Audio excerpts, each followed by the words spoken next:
Miss and Mrs. HIV. Now, this is really out of the box in a very, very controversial. It's very controversial, though I must say that it's very interesting to know why Miss and Mrs. HIV and what exactly do you mean by these two individuals being a Miss and a Miss and a Miss, a Miss and a Mr. HIV? The second question, so that you can answer them all at once, would be, what is the criteria for the choice as to who will be crowned as Miss and Mr. HIV? Well, thank you so much for the opportunity, first of all. Yes, it is a new era that we're starting with a youth sector within the district of eThekwini. But I must say, it's an idea that did not just come from Uzzi as myself only, but as a collective of my organization called Youth Interactive that assisted me to come up with this baby to address issues on HIV and AIDS. Why Miss and Mr. HIV and AIDS? We are trying to bridge gap between two genders. We want to facilitate the HIV response program across all genders. Hence is Miss and Mr. is not just only Miss or not just only Mr. So that's why we are inviting both genders to this initiative. Miss and Mr. HIV Ambassador SA. They become ambassadors of HIV within our country. That means they will speak for us, but with information that's relevant to the youth of today, especially in response on HIV and AIDS. They will be in charge to facilitate adolescents and youth-friendly services in clinics, and they'll also champion the adherence clubs in clinics, in churches, in community halls, even in schools as well. Okay, my question is really going to be very direct. There's no other way of asking this. If you're saying it's Mr. HIV, it's Miss HIV, it automatically suggests that the people will be HIV positive. Both of them will be HIV positive, or one is HIV positive, one is HIV negative. How have you decided to balance the two so that you speak to to both aspects of the negative? You speak to the negative and you speak to the positive. And how will anybody prove out there who is representing them? Is this person positive or not? And will their status be publicly declared? The criteria, we're taking under 24 years for both genders, irrespective of status, so whether you're HIV positive or HIV negative. Because how do we then decide who needs to be crowned on Miss or Mr. HIV Ambassador? You need to be well informed on HIV issues, so that when you are an ambassador, you are able to represent us. So now, how will we make sure that you know your status? Because the criteria says you need to know your status.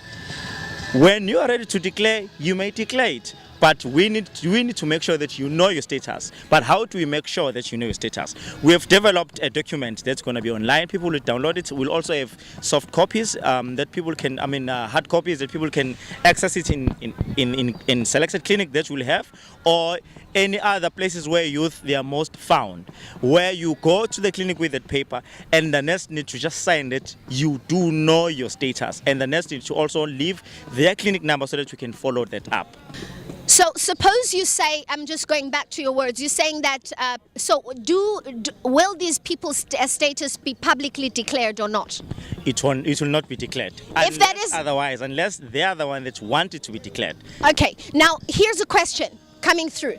You end up taking or picking Mr. HIV who is HIV negative, and you pick Miss HIV who is negative. Speaking to HIV positive people out there, which 9 out of 10, they will be speaking to issues that they know nothing about. They know nothing about living with HIV and AIDS, the challenges of living with HIV and AIDS, the challenges of stigma with people knowing that you're HIV positive. Do you not feel that there is an imbalancement there?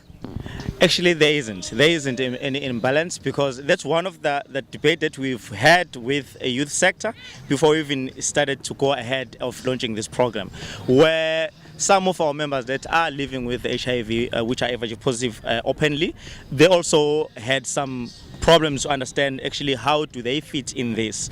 Well, because it says Miss and Mr. HIV ambassador, it does not say Miss and Mr. HIV positive ambassadors. Remember, in South Africa we do have positive ambassadors which only facilitate their group of programs to those that are HIV positive, but this house everyone. And remember, I said the criteria we choose according to how well informed you are. So they will be taken through a lot of trainings, a lot of workshops prior they are selecting. Okay, I think what I'm concerned about, my fellow activist, my colleague, is that the message we're sending out there, we're trying to get rid of stigma, we're trying to get rid of discrimination. So I think that anybody listening to you understands the objective. But what do we say? Should it happen that the person that speaks more sense to the judges who will be making a choice happens to be the two individuals who are HIV negative? So now we have two HIV negative individuals speaking to HIV positive people predominantly around the country.